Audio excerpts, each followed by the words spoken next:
All politics is identity politics.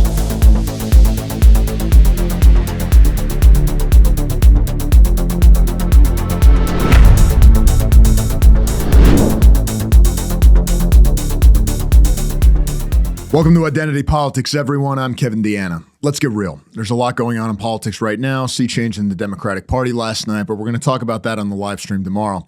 I think we need to talk about something a bit more fundamental because we're entering a time where we need to get some things straight if we're going to come out on the other side of this. We need to address some difficult issues and maybe piss some of you guys off a little bit, but we got to do it because if we're going to overcome everything that is being pushed on us, we have to justify to ourselves why we are in fact right to do so. Now, here's the thing. Morality is, when all is said and done, a will to power. It's a social technology in terms of how it functions. And to take it a step further, universal morality really isn't a thing, right? Can we admit that? I mean, you can talk about the golden rule or the spiritual equality of all men, but no religion really teaches that if you break it down in detail. God plays favorites. You got to be on the team if you want to get certain treatment or some supernatural reward. Kind of the whole point of a religion is to set up a distinction between us and them. Every religion has its own chosen people. And if you want to get rid of that and move into egalitarianism, which is the actual faith of our age, and say, well, all these differences don't matter because we're all one thing, it still functions the same way.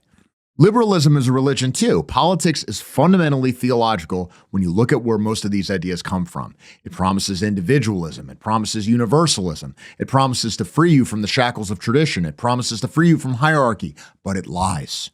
The kinds of guys who spearhead these sorts of movements always set up their own little hierarchies and fraternities where they get their own privileged place. This has been going on for a very long time. If you want to look at the kind of more moderate liberalism that once existed, look at something like Freemasonry, very important during the Enlightenment era revolutions, including the American Revolution, George Washington, the most famous example.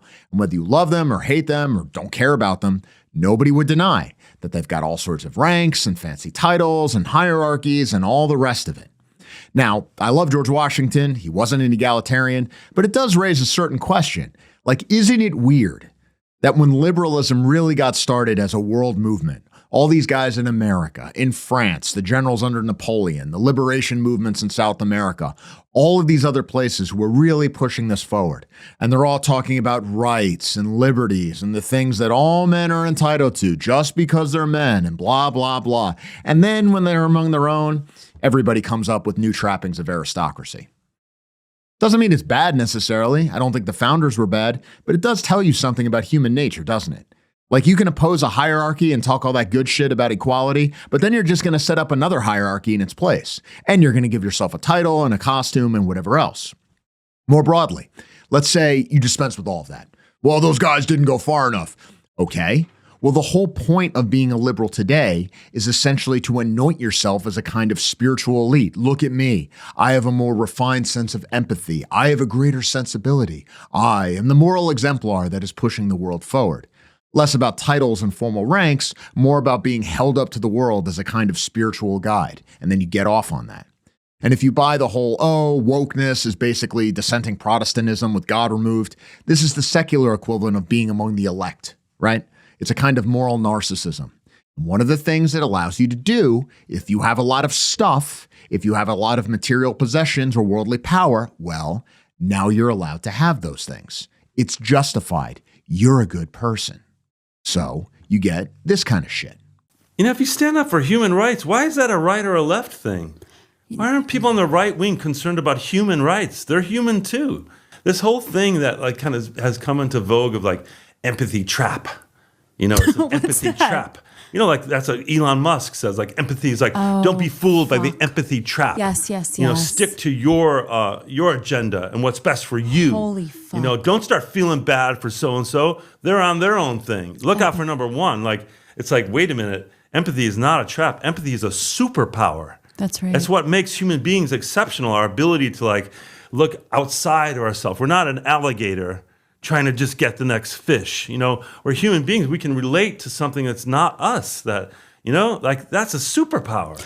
Like, and it's also the cornerstone of civilization. The fact that we stay at the red light and don't just zoom out because we want to get through the light faster, because what will happen? Well, we might smash into someone. Well, you don't know that person. Yeah, but I still don't want to smash into them. Like those are the building blocks of civilization. That's the agreement And that we treat. I mean, it's very Catholic too. Do unto others. Yeah. Treat your brother as you would treat yourself. And to your point about the right It's wing, crazy that we have to argue for these things right now. It's the world. That's a insane. really upside down world feeling to me. Now, you always got to wonder, what do they mean when these people talk about things like human rights? I mean, what human rights do we even have anymore? That doesn't include free speech. I mean, that's just gone. Could be gone in America sooner than we think. You don't have the right to self-defense. You don't have freedom of association. That went with the Civil Rights Act. You don't have the right to your own property. That's gone. In fact, everyone in the entire world has a right to that, according to these people. And empathy. Well, yeah, the empathy doesn't extend to everyone, does it?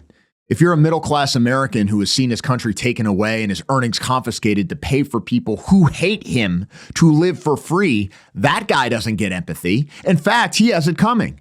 Victims of crime don't get empathy. The empathy is reserved for the criminals. Oh, you have a small business? You can't compete with the immigrants who get special loans and programs that you don't get? Sorry, you don't get empathy. In fact, you get laughed at. You didn't work hard enough. I mean, this worthless actor, for example, a profession the Romans rightfully treated as the equivalent of whores. What is his career but mocking working class white Americans? The people who actually have value.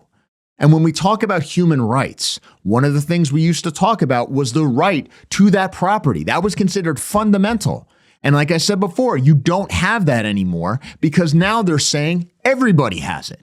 So Ro Khanna, this Indian in Congress, for example, he argues that Elon Musk killed all of these people when he cut government spending via Doge. So Fox News tells us after this headline, Elon Musk needs to answer for 4.5 million kids sentenced to death after Doge cuts. Ro Khanna argues, quote, Khanna suggested that the Democratic Party take initiative to hold Musk accountable if they were to regain control over the House of Representatives or the Senate. I do believe once we take power, there needs to be accountability, Khanna said on the I've Had It podcast. There needs to be accountability for Elon Musk. They're celebrating that he created 4,400 millionaires, but they don't talk about the 4.5 million children around the world who he possibly sentenced to death by dismantling USAID. Khanna continued, he needs to answer for that. He needs to be subpoenaed. He needs to face investigation. He needs to answer for what he did with Doge. It's not just move on. Now, every conservative is going to read this and go, this is a politicization of government. No, this is politics. The point of government is to punish enemies and reward friends. Go back to some kingdom during the Stone Age. You're going to see fundamentally the same thing. Nothing has changed. When your enemies are in power, magically, there are all these legal threats against you. And the system that is used to protect you suddenly turns on you. It takes all your stuff. It throws you in a pit somewhere. Maybe it kills you. That's what politics is. That's what politics has always been. Things may have changed a lot, but that hasn't.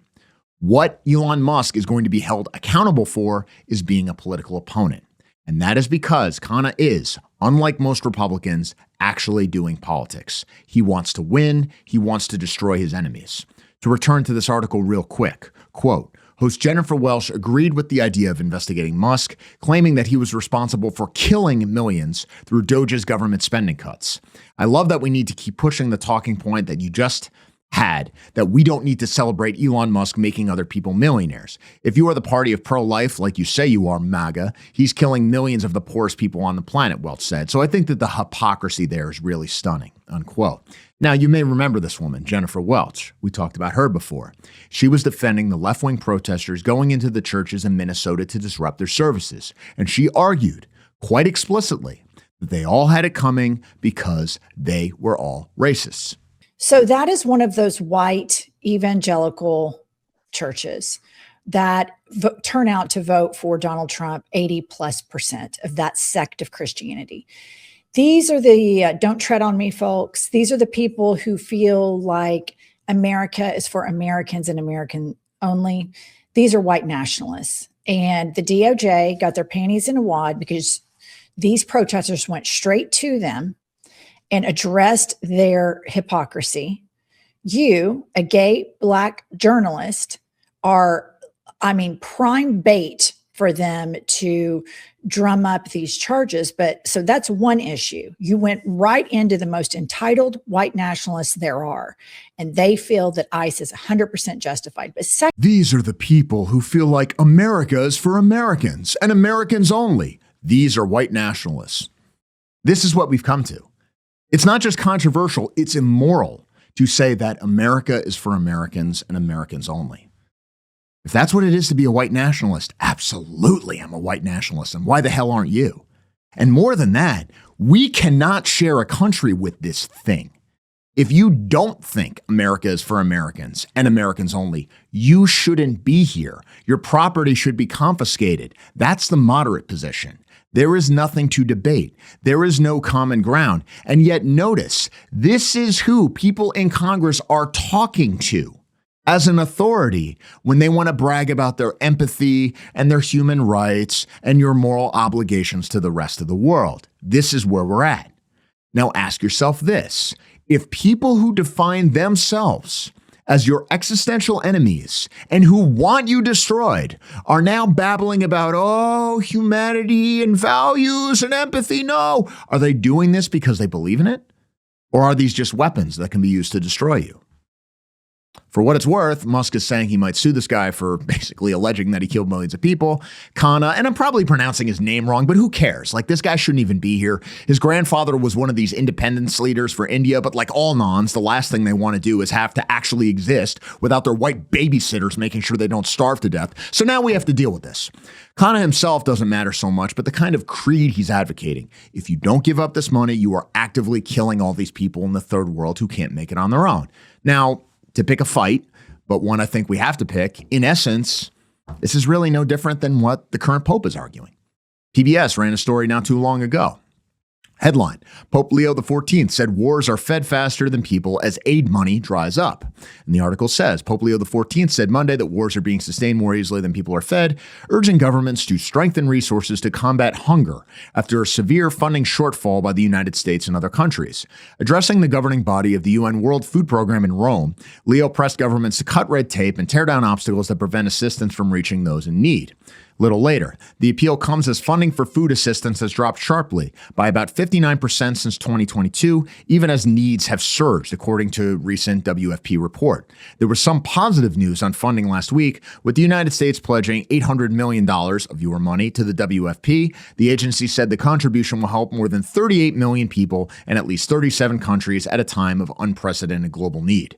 Still, the WFP's more than $10 billion appeal for 2026 remains severely underfunded. And then, of course, time to pin the blame. For years, the U.S. Agency for International Development was the backbone of humanitarian aid worldwide. But last year, the Trump administration abolished the agency, cutting $60 billion in overall assistance. Under a reset in December, the U.S. has restored funding to the WFP and announced $218 million in assistance to UNICEF, unquote. Now, of course, none of these people administering these programs are actually doing anything in the sense of production. Just kind of taking other people's stuff and sending it around the world and patting themselves on the back. And if you want to know, as an aside, why things like famine and mass starvation, which used to be the biggest threats to humanity, are just gone, the guy to thank is not the Pope or some NGO worker or some bureaucrat or whatever else, but a guy from Iowa of Norwegian descent named Norman Borlaug, who along with some others was responsible for the so-called Green Revolution, which dramatically increased food production. You've probably never heard of him. Few have. But basically, the entire third world owes their very existence to him and those like him. Once again, old white men from the Midwest, the source of all civilizational advances, as it has ever been. That's where you get the stuff that then you can redistribute all around the world. But is this even a good thing? I mean, I know we're not supposed to ask that, but what has actually been the result of this? Well, the population of Africa is expected to double as soon as 2050, according to some estimates, 2070, I think, according to the United Nations. Now, it's always a bit tricky to make these firm demographic projections, but one thing we can say with absolute confidence, the population of the West is stagnating, the population of the third world is exploding, especially in Africa. In other words, the population of dependence is exploding. Decades after we are the world and all this kind of stuff, we have more dependence than ever. The demands for charity are greater than ever. The needs are greater than ever. The insistence that we have to do this is louder than ever. What are we doing here? Where is this going? More to the point, what do you think these third worlders do as their population increases? Do they stay there? No, of course not. Even Ro Khanna shows that. They don't stay in these newly independent homelands they supposedly care so much about. They come here. They come to Europe. So there's a big question here. Is there a limiting principle to all of this? You're not supposed to act that. Don't you believe in the universal dignity of... No, I don't. The third world is a bottomless pit. Is the definition of morality, like the command of God Almighty, or the most refined conclusions of the ethical experts, if you want to believe in science instead of God or whatever else, do all of these authorities agree that our purpose as humanity is just to labor endlessly for global dysgenics? Like, is that it? That's what we're alive for. That's what we're here for.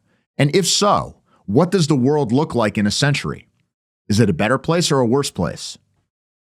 Now, look, I understand that insofar as there's a resistance to everything that's happening to us, it's going to come through the churches mostly. There's a lot of argument about whether the turn to religiosity among young men is overstated, whether it's a real thing. I do think to some extent it is a real thing. It is better for people to be following some aspects of tradition rather than just kind of by the numbers liberalism. These teachings persist because they actually work to some extent in terms of forming families, communities, marriages. It is a real thing. But if you take a step back, you have to ask yourself this question.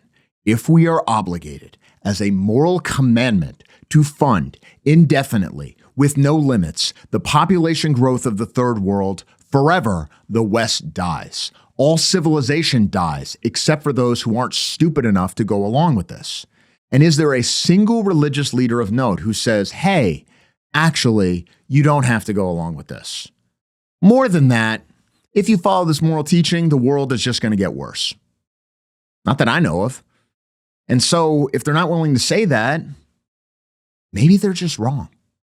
And it's important to note, we don't get anything from these efforts, not even gratitude. I mean, the reason the third world even exists is because goofy, naive white people wanted to save them from themselves and shovel endless amounts of aid and develop technologies that kind of keep them stumbling along. The reason we have third worlders in this country and in the West generally is because we were naive and idealistic and stupid enough to let them in. What has been the reward? Is it gratitude? Is it loyalty? Is it even neutrality? Is it even like, look, you acted the way you're supposed to. We won't give you credit for that. But no, we don't hate you for it. We're all just going to treat each other the same. No, you don't get that. You just get scorn and hatred and contempt and demands for more and more and more. And maybe if you follow this creed, that is what you deserve. So we can't even say like, oh, well, it's worth it because we're building global solidarity and community and everyone's getting along. No, we're not. Just the general truth of human nature, guys. The people who are dependent on you mostly come to hate you. I mean, even within this country, the populations that get the most from the government, who are the most utterly dependent, are also the groups who hate the rest of us the most. What does that tell you? I mean, the big question, why are we here? What is the point of society, of government, of life? What is civilization? It is the maintenance of a higher form of existence that can only be defended by force. It is necessarily defended by discrimination. It cannot be available to everyone. That is what it is. And that is what we all want and what we all pursue in our own lives. This is not up for debate. Everyone wants this for themselves. Everyone believes that egalitarianism is the greatest thing ever, as long as it stops just outside their own property line. There are very few people out there who believe in human equality, who are willing to give up all of their stuff so there will be even more mouths to feed in a few years. I mean, again, let's go back to Ro Khanna and the moral premise that he was advancing there. He was accusing Elon Musk of murder because he cut back certain government programs. Now, if you get into the specifics, those programs probably didn't do anything to help people anyway, but forget that. Let's assume that they did. Khanna's worth, I think, $200 million. If he believes what he's saying, is he not murdering untold thousands of people around the world because we don't take $199 million of his and dump it into whatever NGO? He still has $1 million. That's just fine. Why not? Why is that wrong? Yeah, it won't do any good in the long run, but this is what morality is, right? Like, how can you argue against it? And the hypocrisy is actually the saving grace. I don't want people to necessarily follow it all the way. Pick on the Pope for a second. One of the things that I love in the camp of the saints, The book by Jean Raspiel is the fictional pope in that book sells all the treasures of the Vatican and uses it to fund the third world. And of course, it doesn't make a difference. It's a bottomless hole, but then those things are gone forever. And this is why I always warn people when they say, oh, well, if the Pope wants to take care of these people so much, he should sell all that opulent stuff they have in the Vatican. Dude, don't say that. Don't give him ideas. At some point, one of them is probably going to do that. And then all that stuff is just gone. And I know what we're talking about seems abstract and maybe a little general and everything else, but we all basically spend our lives with an intuitive sense of like, yeah, we don't want to live in a slum. Like, that's why we do things. That's why we go to work. And that's why we pursue money. That's why we want like tomorrow to be better than today was. We want a cool place to live. We want a safe neighborhood. We think beautiful things are worthwhile, even if we struggle to come up with rational arguments why. Why do people travel around? What is tourism? When girls say things like, oh, I just want to travel. Well, what are they going to see? What does anyone go to see for that matter? Generally, cathedrals, monuments, palaces, these things that people have created, which now, under the morality that basically everybody shares, were immoral at their creation. So what does that tell you? We can't even justify having our own stuff. We don't even have a moral code that allows us to feel good about what we have. I mean, think of the perfect like modernist schlubs. Think of someone like Louis C.K. He's got this bit where he talks about, look, I drive an Infiniti. That's really evil because there are people who just starve to death. That's all they ever did. And it's totally my fault because I could trade my Infiniti for a less good car and I'd get back like $20,000 and I'd save all these people from dying of starvation. And every day I don't do it. Every day I make them die with my car. And everybody laughs because we all do it. But think about if you accept that premise, and to some extent we all kind of do, think what that opens up the door to. This whole form of morality that we're all supposed to practice, it just reveals 100% of the population to be hypocrites and liars. So what good is it? Well, I can tell you what it can be used for when someone comes in and says, you need to give me all your stuff at gunpoint to give to others. We're already morally disarmed. You can see the advantage here.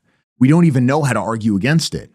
And if people actually do what they're supposed to, like you actually do what every single authority in your life is screaming that you have to do, give it all up, throw everything into that bottomless pit of humanity just to try to alleviate suffering a little bit. Like, what is the sum total of all these efforts? What is the sum total of all that sacrifice? It makes things worse, much worse. I know it's a meme, and you know the meme, right? Which way, Western man? Well, it's not just a meme, it's a book. It's written by this guy named William Gay Simpson. No one reads the book. Everyone knows the meme. It's long, it's turgid, it's not for everyone. Last thing we need is more books. We need action, not more philosophy. And as I've always said, once you've read enough books, you realize you should probably start burning books. But we're going to quote from a book. It's worth thinking about this guy. Why? Because he's one of the very few who actually tried to follow, like actually do, not just talk about it, what they tell you what you should do. He really got into St. Francis. He formed all these efforts trying to live like him, give up everything. Everything belongs to everyone. I'm going to be poor. This is what it's about. And what did he conclude? He didn't conclude that it doesn't work. That's obvious. He concluded that it's wrong, that it's morally depraved. Quote, "It is no less than a crime against life when the superior is sacrificed to the inferior, a crime that is in no wise mitigated nor its effects alleviated when the sacrifice is made by a man's own free will and choice. Yet the men in our group in Wellington," this is where he was doing his St. Francis thing, "in training and in actual capability, if not in inherited potentiality, were certainly the superiors of all the people among whom we lived and for whom we gave ourselves. The kind of thing that the great scholar and musical authority Albert Schweitzer did for years in the jungles of Africa is a sentimental waste of life. Instead of being held up for admiration and emulation, as it has been of recent years in the churches of America, it ought to be cried down as a betrayal of life and a thing of shame. For anyone to admire it is evidence of his degeneracy, even as it was evidence of my own degeneracy when I myself did much the same sort of thing in Wellington. We must become aware of the diseased values that are working in our midst and in ourselves. It is our peril that we are awakened to our condition when it is too late." And look, guys, I know this is a bit subjective or whatever else, but if you look at the culture and you think to yourself, everything is just going toward mediocrity, everything sucks. Why is it that nothing is being created worth admiring? Why is it that there's nothing worth getting excited about? Why is it that if you want to see something cool, you got to go see something that was built 400 years ago? Why is it like this?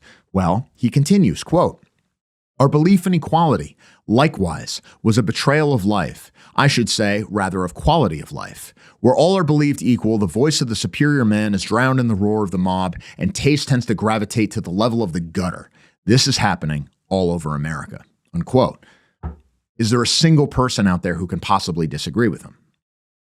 Now look, I'm not telling you guys to spurg out and imagine yourself the Nietzschean overman. You're not. Neither am I. Neither is anyone else. I'm not saying call yourself a baron and start wearing a monocle like Julius Evola or something. I'm not even saying the churches are inherently bad. Whatever your beliefs.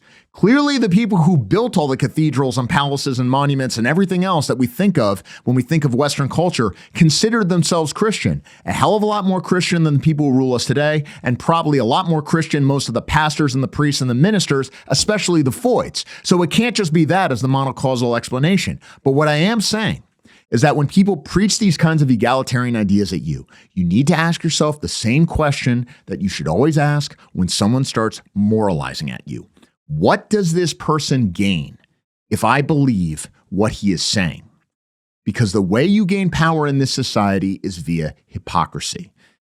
Every society is hypocritical, every person is, but I think only modernity has made that the bedrock of our entire moral order. If one says it is moral for me to take your money in order to help others on the basis of equality and charity, and I am the guy who gets to decide where all this goes, well, now I have power over you. I have more power than a king. I have like temporal and spiritual power, moral power, really. And what's worse, I can use your resources to build a political base for myself and further ensure my own power. This is what it is to be part of the ruling class today. That is how they rule. That is the program. It is that straightforward.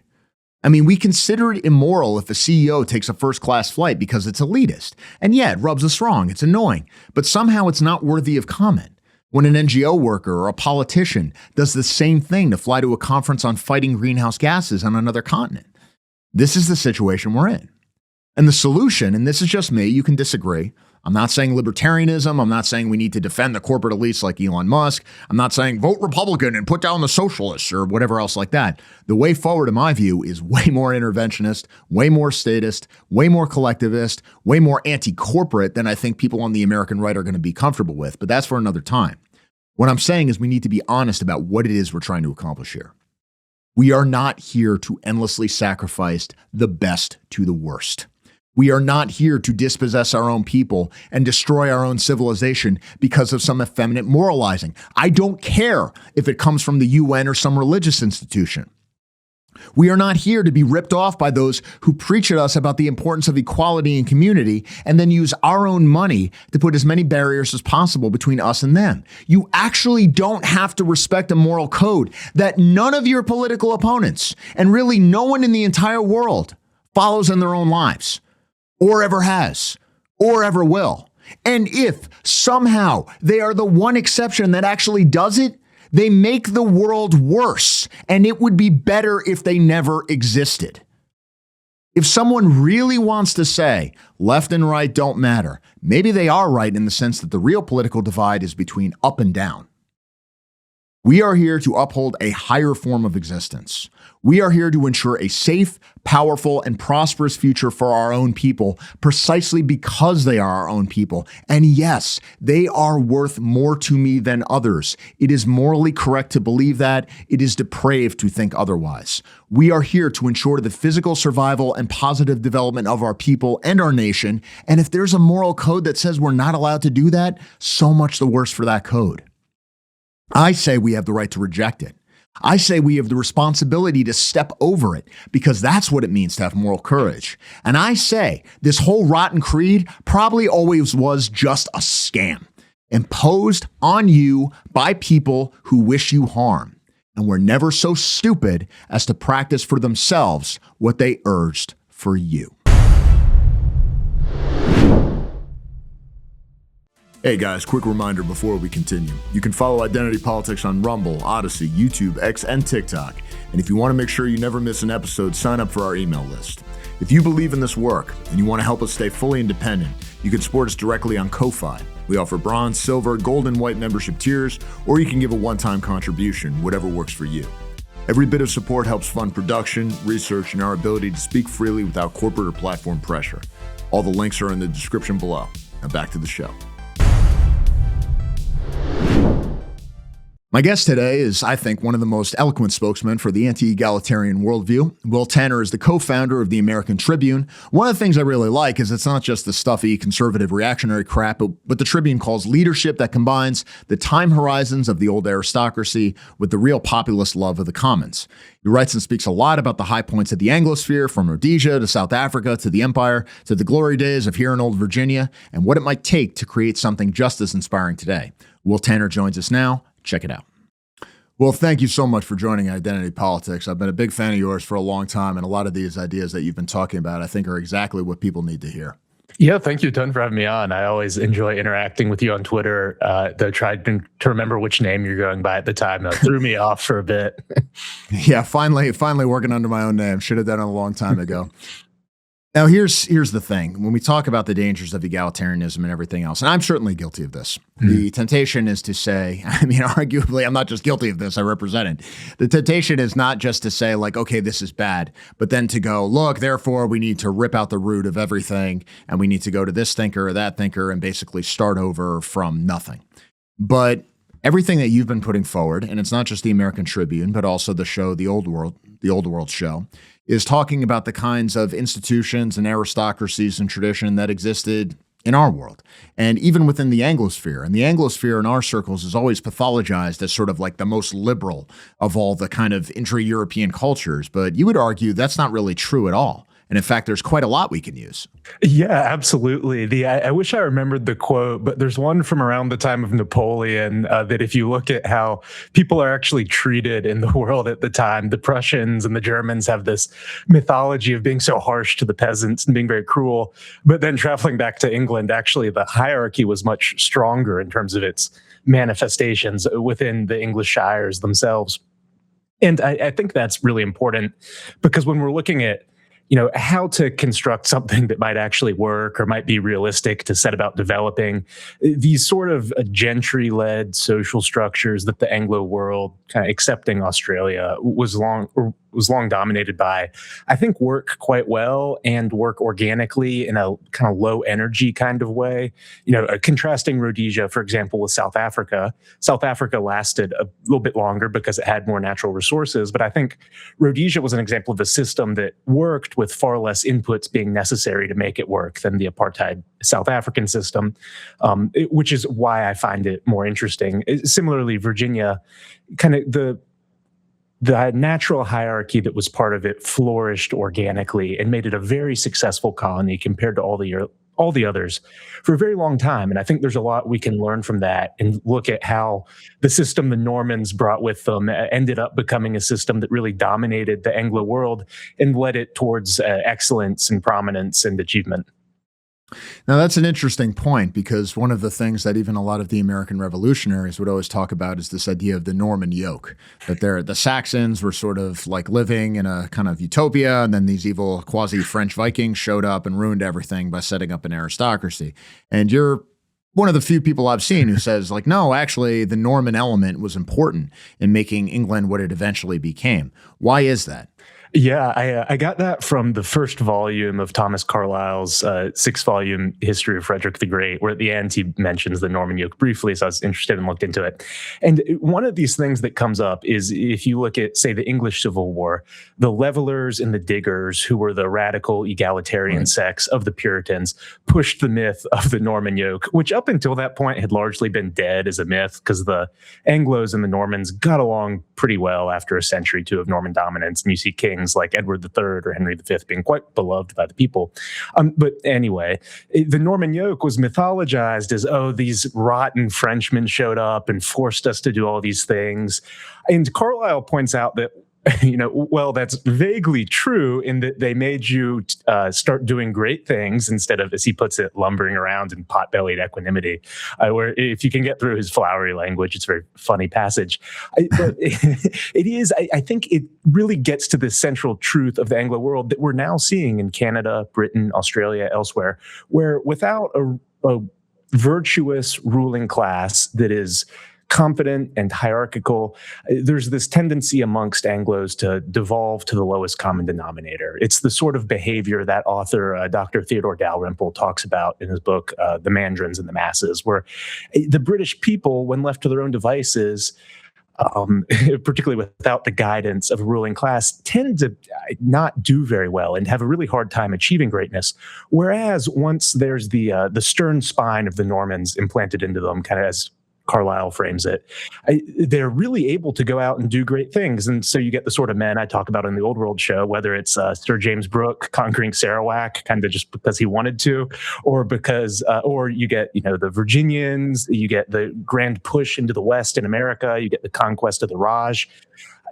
All of that came because of this focus on outward expansion and outward greatness that was powered by the sort of estate system they built back home. And I think that combination of the two, the rootedness with the explosive outward growth and kind of the excellence and the social hierarchy that built it all up, is the legacy of the Normans, particularly as they fused with Anglo culture and became Anglo-Norman culture. And so rather than being a yoke, it was a spine, and it's what propelled the Anglo-Saxon people to greatness.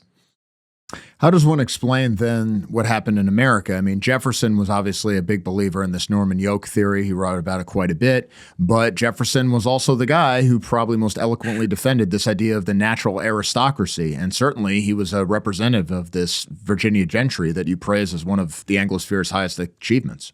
Yeah, Jefferson's an odd character because a lot of what he wrote, I think, had very little to do with how he acted and how he lived. Yeah, exactly.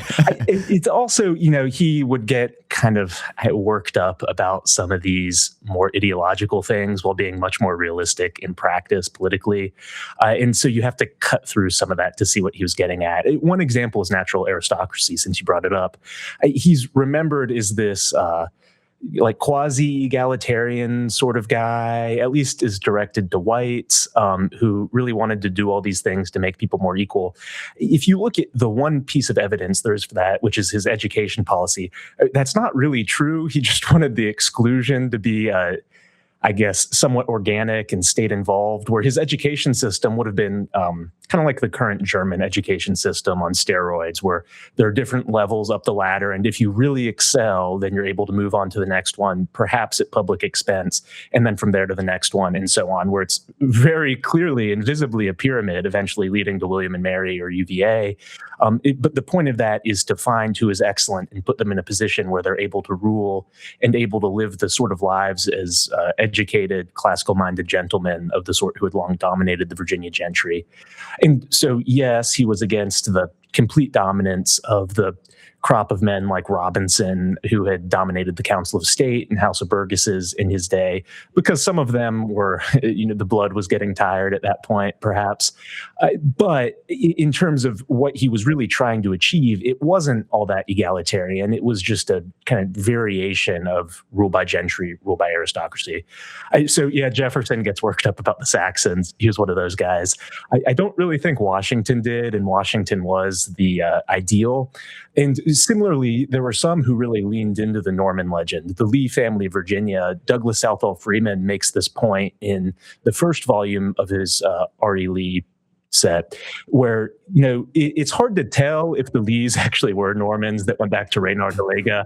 I did like a 40-minute episode on it, and you can't really tell. But what we do know is that Robert E. Lee was convinced that he was a Norman, and it substantially modified his behavior, where he saw himself having to live this sort of life as a Norman knight in the modern day, with noblesse oblige, military duty, kind of stern character and stern morals.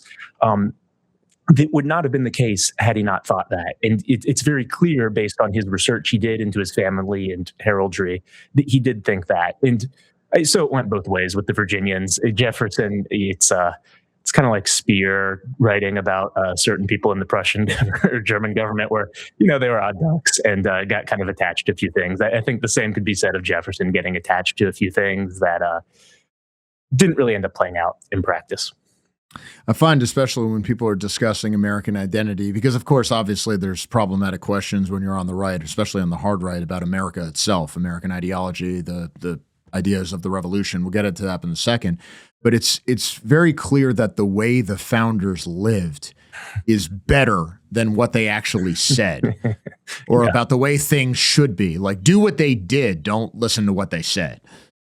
Yeah, absolutely. That's a point that recently deceased historian Gordon Wood makes quite well in a lot of his books, where that founding generation really was quite different from what followed in terms of both being imbued by this older British sense of the gentry and a gentleman's need to exercise his duty and govern and rule. And then it was what followed them with, Jackson and some of the others that was really quite different and more democratic. And unfortunately, those people were able to build on and use some of the language of the founders to do that, which was unideal. But yeah, I think if you look at the American Revolution and what it was, a lot of the people who had been royalist cavaliers got frustrated with foreign houses dominating England after the Stuarts were kicked out, and so lacked that same connection that they'd once had. The same thing happened with like the Cavendishes and the Russells and other kind of formerly staunch royalist families where they just didn't care as much and were more focused on private property. So you get a lot of high-flying rhetoric surrounding them just wanting to transplant sovereignty and governance from one group of genteel white males ruling large estates to another group of genteel white males ruling large estates and using that as the basis of governance. So yeah, I think, as you said, we should really look at how the founders lived and how in their private letters or in their public speeches, they justified their rule and their dominance as being based in personal excellence and personal virtue that translated into public virtue, really in the same sort of thing you read about in, say, Plutarch or the other classical historians, where they wanted to be men like that, whose personal lives transformed them into these great public figures. And there is no egalitarian basis for that. You cannot believe in the equality of man, at least as applied, and also believe that there are certain men who are great and should set out to do great things because their personal qualities make them capable and honor bound to do so. Yeah, I mean, the problem is that it's usually the reverse. It's usually the narrative now, especially in a history department or something like that, is ignore what they actually did, ignore how they actually lived, look at these random words that they wrote, and you have to follow these random words and follow it to their logical conclusion, even to conclusions that they never could have foreseen. And if you're not doing this, you're betraying the founding or whatever. And the question becomes, can you get rid of some of the, because obviously there's a lot of good stuff in the founders that you can use, certainly in the Federalists, you have all sorts of things about opposing immigration. God has given this land to one united people and everything else. I mean, we all know it. 1790 Naturalization Act, limiting citizenship to free whites and all that. That's all there. But there's still this thing. I mean, above all men are created equal. Is there a way you can sort of extricate some of that poison from the American founding and not lose the whole thing? It's kind of a big question because that seems to be what the whole battle over the 250th anniversary is shaping up to be. Yeah, I think it's hard to debate that one in the public sphere just because it quickly becomes a little bit too involved theoretically, the all men are created equal line. I think when discussing it in private or with people who are kind of interested in it, at least from what I've read, whether it's writings of theirs or writings discussing theirs, equality in men in that context meant white property-owning males who were fully a part of the body public, which is why the whole concept of republicanism, small r, is really important to contextualizing the founding. Is when they were talking of men, they were speaking of the res publica, and men who didn't own property weren't part of that, nor were slaves or indentured servants. Or as Jefferson wrote about, the French and Germans showing up and being far too detached culturally to ever become part of America. I can only imagine what he would think of Italians like me. But yeah, so yes, all men are created equal, meaning that those who are fully part of the public body should be able to engage in the public body in a way that supports the rule of this gentry. And that's what they meant and were trying to accomplish, I think. But, that's really hard to, I think, debate with people who don't care that much because they're not going to believe that. And it's much better to just focus on, well, you look at George Washington, what sort of man was he? Was he like Jerry Nadler, where it's just some cretin who kind of looks like the penguin who is stuck in Congress? Or was he a great man who flourished and led his society towards flourishing because he exercised his greatness and tried to shape the world with his force of will? And that's, I think, a much more productive discussion that is able to kind of channel the American founding and the aesthetic and better ideals surrounding it in towards ends that are more in line with our vision or a general rightist vision of society than getting too bogged down in a lot of the rhetoric is. Especially important when you think about the South and what happened to Southern identity, because, critics of the South, post-war critics like H.L. Mencken, famously denounced the South. I think he called it the Sahara of the Beaux-Arts or something like that. But then when you look at some of the other stuff he wrote, he was like, actually, this was like the one part of America that had a real aristocracy that did all these things. It's just we burned it to the ground, and that was the end of it. But at the same time, if you think of the people who are most passionately attached to it, the idea of like the Southern Knight, when people think of Jeb Stuart or something like that, it's not the kind what passes for the aristocracy today. It's not the people coming out of Harvard or UVA or William and Mary for that matter. Yeah. It's basically the white working class that still raises the Confederate battle flag and is like, yeah, this is what we're about. There does seem to be this sort of, and because you've talked about this on the American Tribune in the About Us page, this sort of strange kinship between a populist nationalist movement and this idea of aristocratic leadership. Somehow it just works, even though theoretically I have a hard time seeing why. Yeah, there's one really good book called The Age of Federalism. That's the only one I've really seen discuss this in any honesty, and they do so in the Virginia context, where they point out that I forget the authors' names. There are two of them. But they point out that if you look at, say, a man like Washington, what sort of society did he grow up in?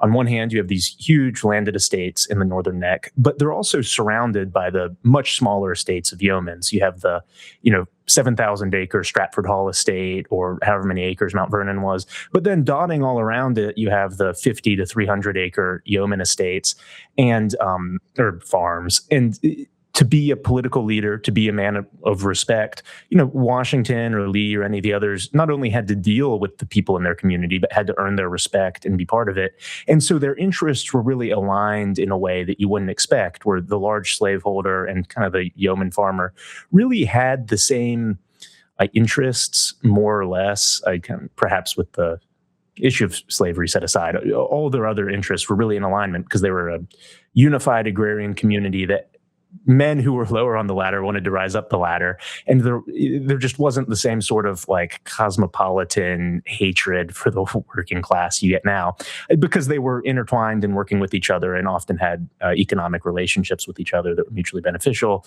along with being part of the same culture and honor system. And that was transplanted across a lot of the South.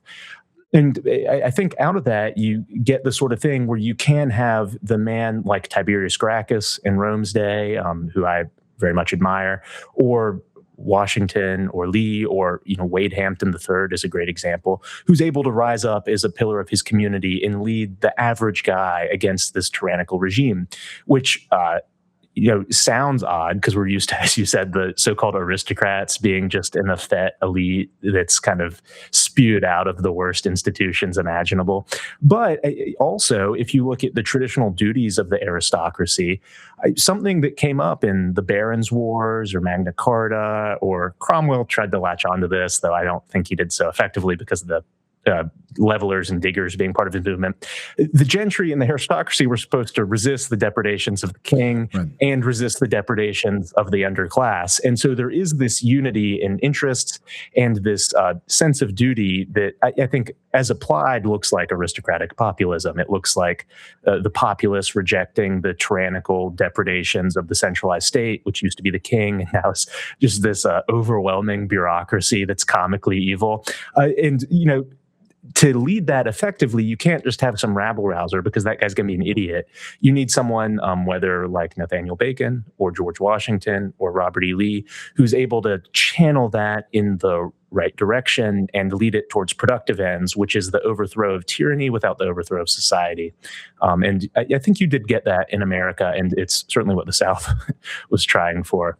So there's that, where aristocratic populism, and sorry to ramble on, is this convergence of interests that plays out in terms of virtuous men being able to use that to resist tyranny without also setting everything on fire, as you mentioned earlier, and burning the state down with them as they try and resist on behalf of their people, not just themselves, what the central authority is trying to do. I mean, the big thing, of course, that's changed now is, as you alluded to, and don't apologize for rambling on, I mean, that's why you're on the show, is this idea of the state as the primary thing, because the state basically chases out the aristocracy. And when I think of the guy who really made this central in American life, really it was the guy who they called at the time the traitor to his class, FDR. I mean, FDR was an aristocrat. FDR was raised. I mean, essentially you had these almost like baronies in New York. I mean, this is what he came out of essentially. But he is the one who transformed the American experiment into just this never-ending federal Borg that just grows and grows and grows. And the weird thing is that precisely because he was something of an aristocrat, he was really good at it. I mean, whatever else we might think about it, he was unquestionably the most effective president of the 20th century, and it's not particularly close. I mean, is that just necessary and inevitable? I mean, isn't it true that, if to take devil's advocate here, the state is necessarily going to replace the aristocracy at some point? Like, you are going to have formal bureaucratic structures for organizing society rather than informal aristocratic structures based on personal leadership. This is how you get what James Burnham called the managerial regime.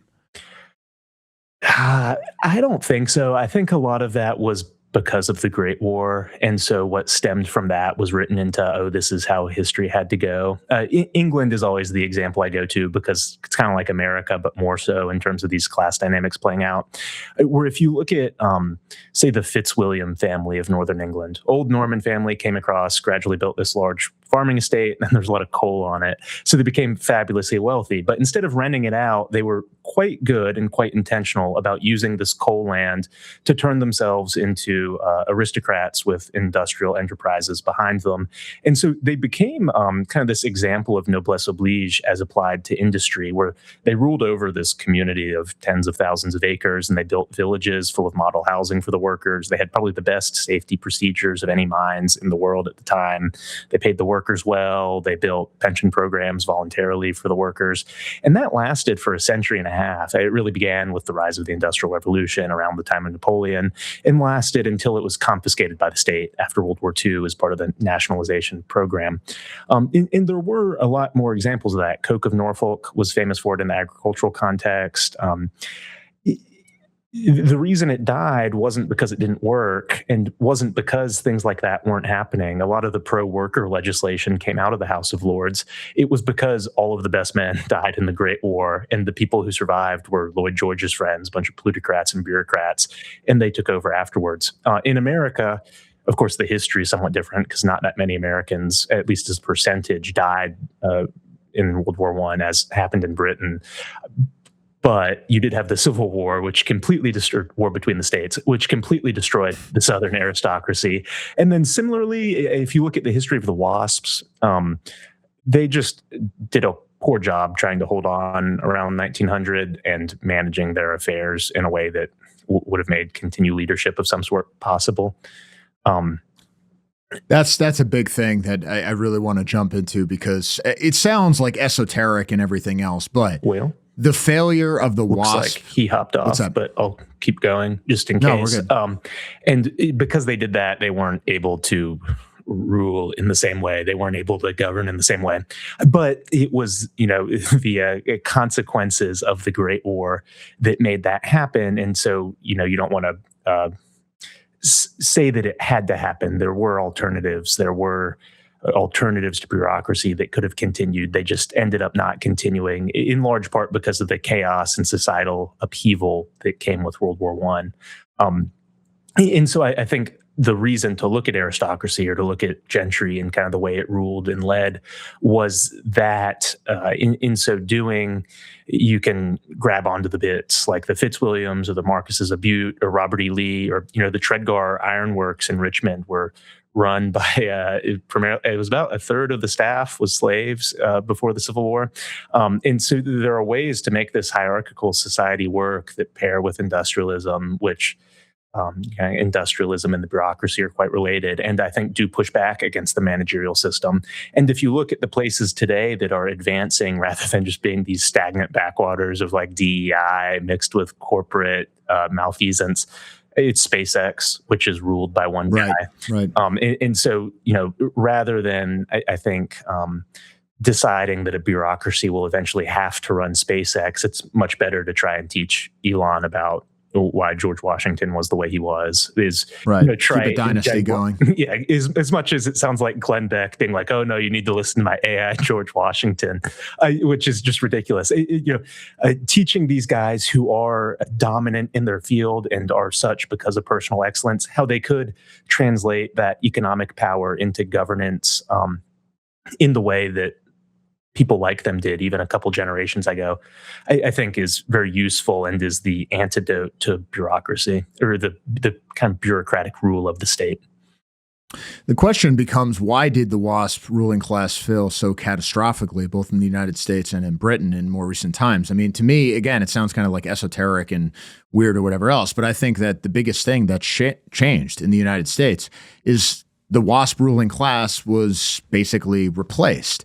And insofar as you still had it in like the 60s or something like that, I mean, let's be blunt, they were the scum of the earth. I mean, they were effete, they were terrible, they were traitors. I mean, they despised themselves, like they deserved to be replaced. Mm-hmm. And you say, well, these kind of wasps, the striped pants, I think like Joe McCarthy called them or something like that. They've always been the target of like the hard right.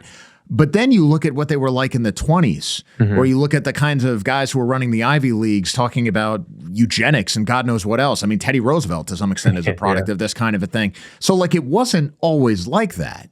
I mean, clearly there was a shift, and it happened very quickly. Yeah, kind of like the Great War destroyed Britain's landed elite and its leadership. I think the Depression was really catastrophic for the WASP elite because the South had a landed tradition where the basis of its economic power and thus its political power and kind of ability to take the time to govern flowed from these estates. But in the North, where the soil's terrible and everyone's crowded, that wasn't really the case. Instead, they primarily relied on bonds and kind of somewhat more abstracted financial instruments, trade, but particularly bonds by this period. And so if you look at what happened during the Depression, the value of those bonds went to like 10% of what they had been. And then in terms of confiscating the gold and revaluating all that, that inflation really wiped out what they had, where after that they had to work instead of lead. And they largely did that, and so some of them are still around. But like, for example, in my family, on my father's mother's side, they had been in the New York 400 and did all of that. And then during the Depression, the parents of my great-grandfather died, and his grandmother was the one who held the fortune, and she didn't really do that much with managing it and spent all the money. And then so by the time he started college and was drafted into the Navy, all the money was gone and he was practically starting from zero. And so he spent his whole life working rather than leading, as would have been kind of what he did. And so a lot of the ones who were more virtuous were chased out of the public sphere and not able to participate in public life in the way that they had been doing when, say, it was Henry Adams, who, if you read a lot of his writing, he was quite based in a lot of ways, though also kind of an odd duck. They just weren't around in the same way because they had to be working on Wall Street once it came back, or doing whatever other activity that was far less valuable to the state. Yeah, and there also seems to have been a loss of cultural confidence. Yeah. I mean, one thing, it seems to, I mean, if you think like who was the, I don't want to say aristocracy, but let's call it the faction of the ruling class that became most important in America. I think at this point, it would almost be uncontroversial to say it was WASP basically up until the 60s, maybe even a little earlier they were replaced, but then essentially it becomes Jews. Mm-hmm. And there was almost like kind of a merger between like the liberal WASP and this class. And you could argue that maybe that's changing now.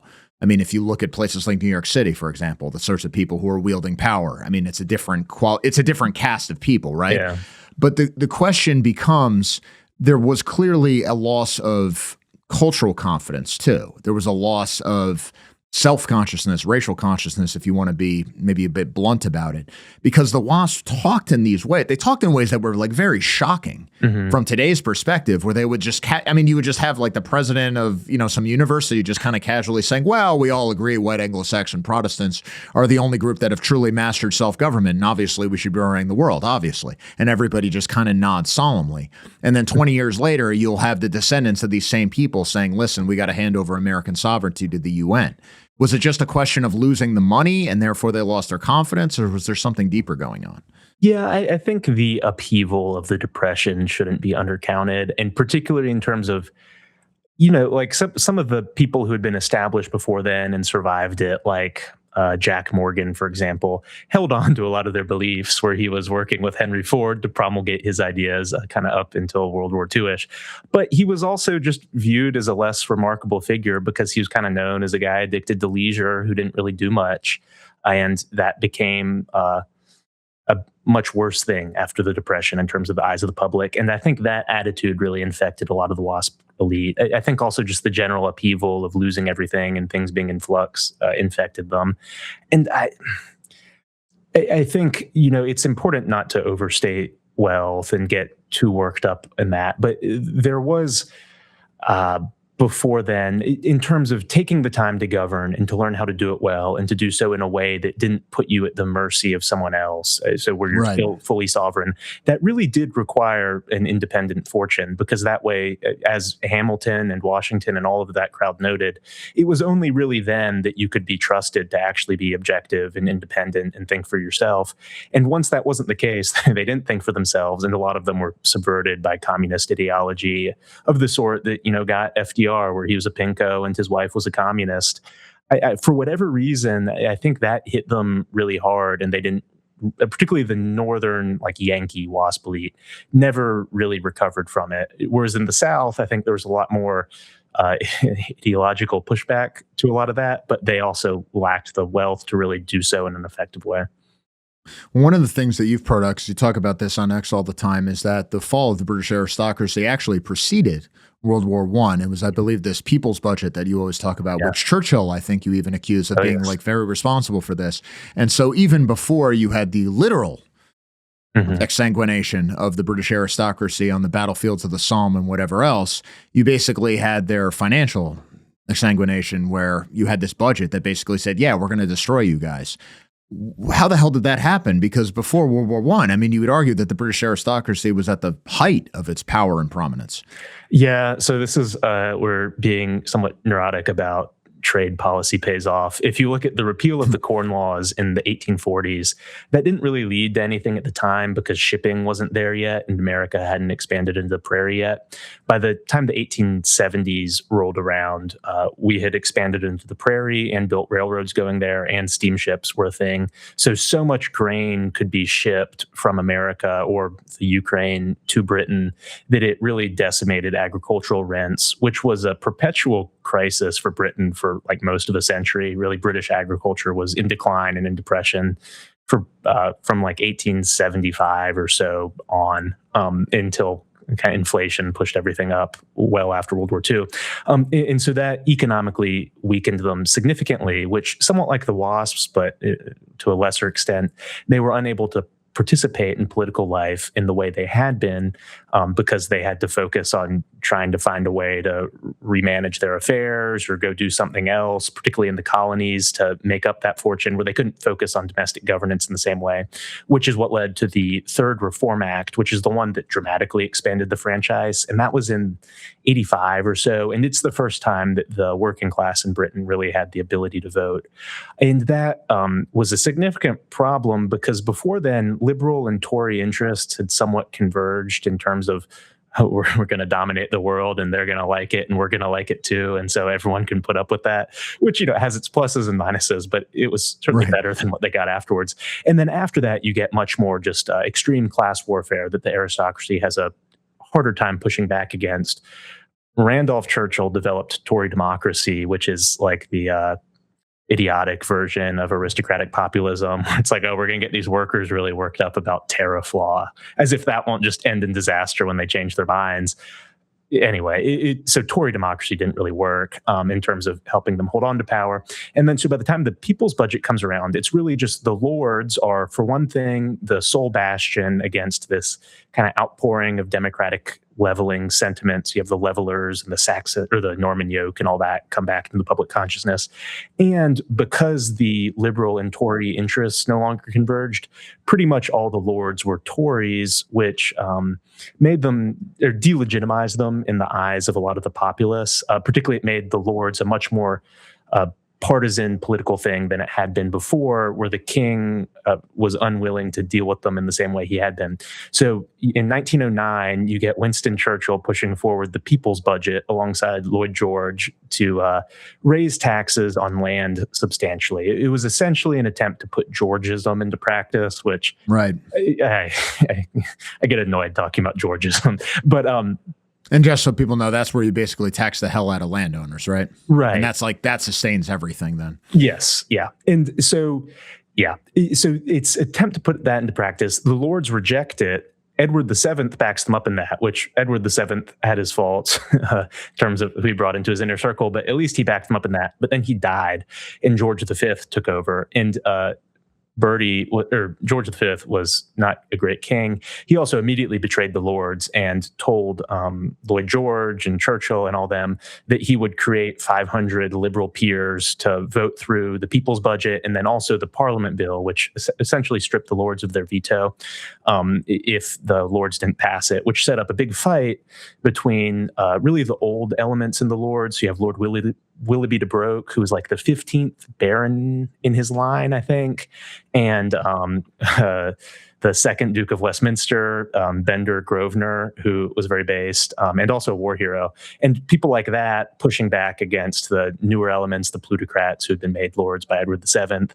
They lose in the fight between the diehards and the levelers, essentially, and it goes through and they're stripped of their veto. But that was still up in the air as a political issue, and the Tory party generally wanted to repeal the Parliament bill and restore all this. And that was going to turn into another big political fight because it was paired with the fight over Ireland and Ulster and all that, where it was this huge developing crisis and the Lords were smuggling guns to the North Irish so they could fight the Catholics. It was turning into a big thing. And then World War I happened. And as David Cannadine points out in The Decline and Fall of the British Aristocracy, he has a pretty good section on this, really all the guys, with the exception of Bender, who would have been political leaders in the post-war era and pushed back against the Parliament bill, died. Yeah, or right. Either died or were wounded or were just so demoralized and shell-shocked where they, went to Kenya and went with that. They just couldn't do anything anymore. And so the Parliament bill became solidified and they didn't push back on it on the way they could have if perhaps it had been 1918, but without the Great War. And so it really was just disastrous in that respect. They lost all their best men and it came at the worst political time for them to have lost all their best men.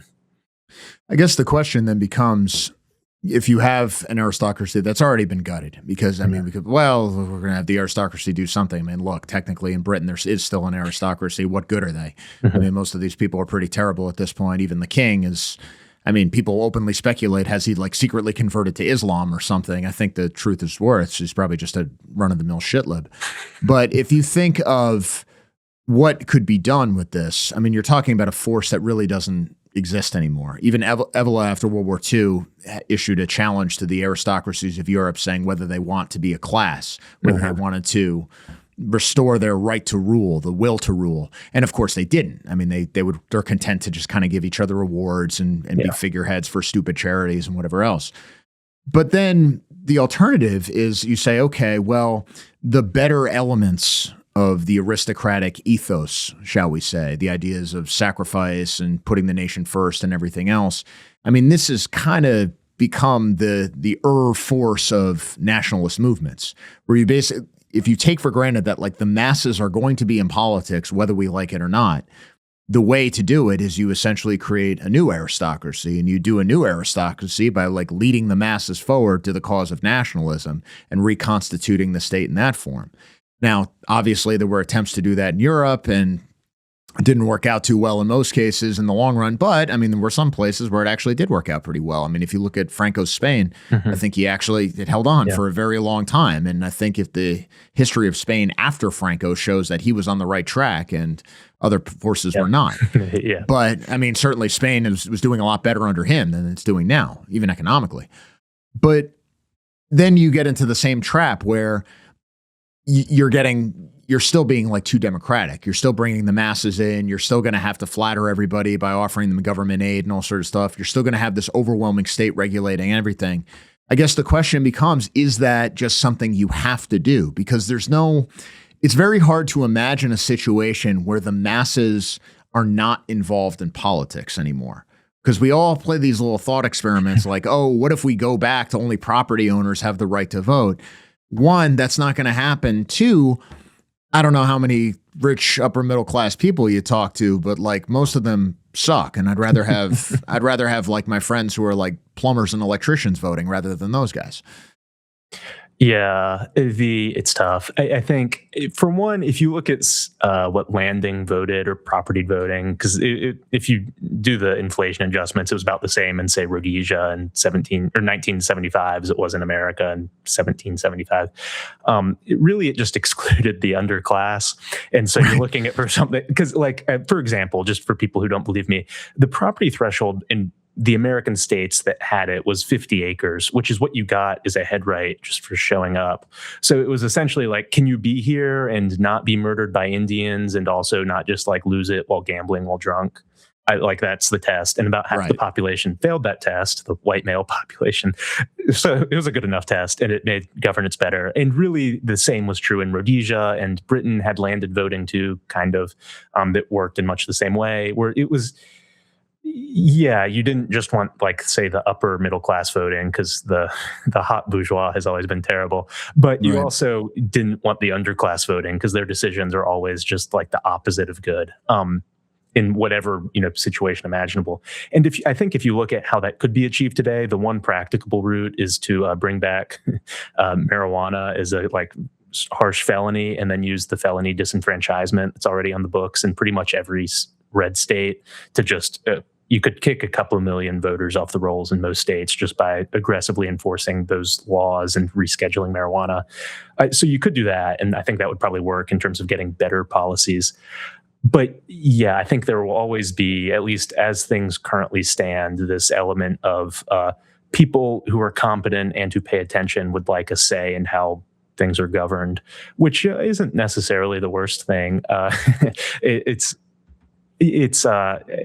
don't see a way out of it. And so I think if you're looking at that, the best thing you can do is try and focus on, well, who has the franchise and what socially acceptable for now ways could we use to get to a point where the franchise is more limited. And so you have marijuana law, you have deportations, you have denaturalizations, and really all those tools should be used. As to the point about the aristocracy and in what ways it's still relevant, a lot of those guys are absolutely terrible.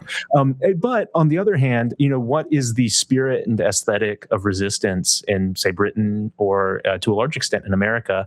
It's not city life. It's country. Right. It's whether it's Rupert Lowe, who kind of did what used to be the norm, and after he'd been successful in business, set himself up as a landed gentleman.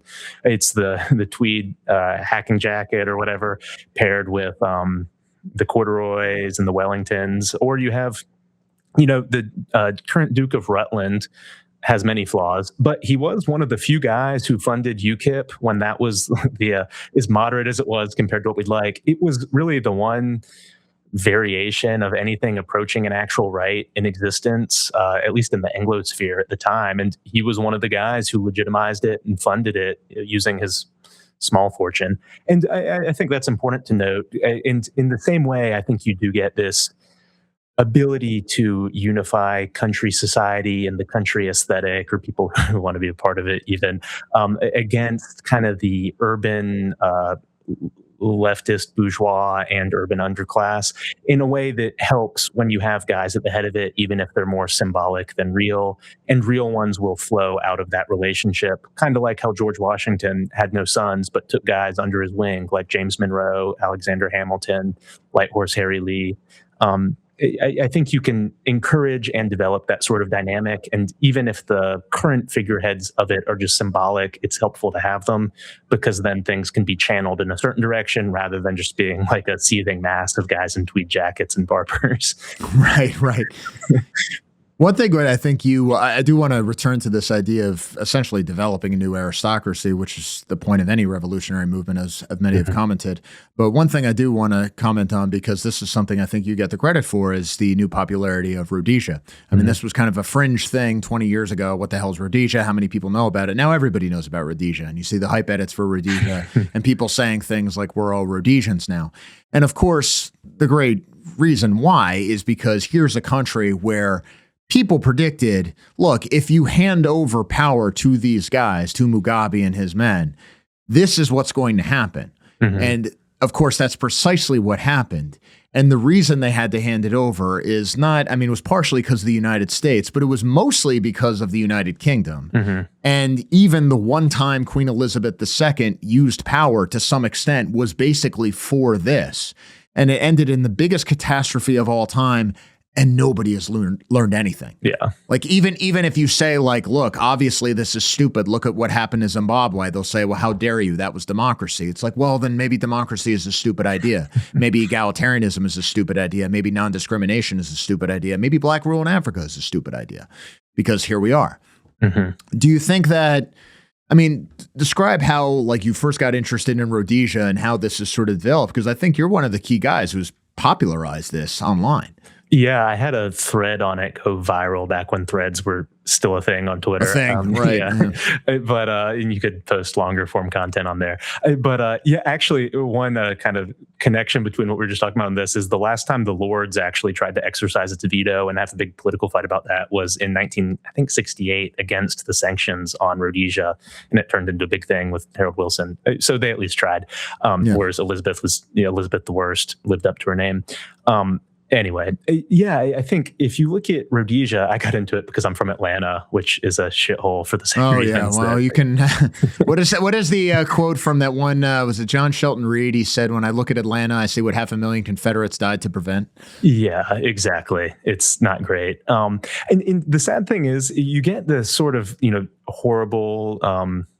Bourgeois attitude, like WASP attitude you were talking about earlier, where there's a bunch of guys in Atlanta who are wealthy and still kind of there who say, well, at least we didn't have the big race riots like Detroit had. And it's like, well, yeah, I mean, I guess it's better that Buckhead wasn't burned down, but you still can't go outside at nighttime. What did not fighting against them to the point where there are riots developed accomplish? But anyway, so I kind of got into Rhodesia because it was a joke that, if you want to know why downtown's a shithole, just look over to Zimbabwe and you'll get your answer, which is true enough. And then I got into Soldier of Fortune magazine and then Robert K. Brown's memoir, which I think is called Dancing with Devils. He describes smuggling guns through his like small town local airport to Rhodesian farmers and them letting him go on like a terrorist hunting expedition with them in exchange for it. It was a better time, man. Yeah. Like these are the kinds of things that were taken away from us.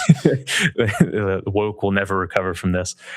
But anyway, so I got into it through that. And then back when you could still get copies of The Great Betrayal that weren't $500, I saw that on some used book site and ordered it and got into it for that reason.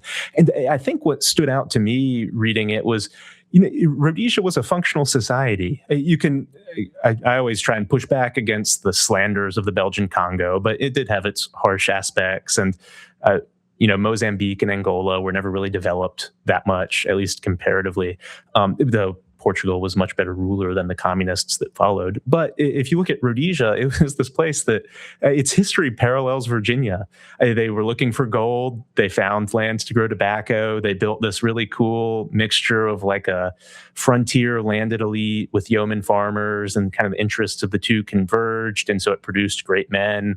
The Rhodesians, like the Virginians, were known for their habit of command and ability to lead men just in a way that was unparalleled within the empire, which is why pretty much all of them who served in the world wars were officers. It was just an incredible place. And because of the sort of men who populated it and the sort of society they built that was internally free, but also very much strongly protected from without in terms of their immigration policy, only letting in the sort of people who would really be part of Rhodesian culture and society in a full way. What you got was this flourishing country that was developed, it was prosperous, it functioned quite well, and without the sort of like harshness and like strict vigilance that South Africa required. I prefer the way Rhodesia functioned if I were developing a country out of whole cloth, which they got to do. I found that very attractive and the sort of thing that should have been preserved. And then when you look at why it wasn't, it's infuriating.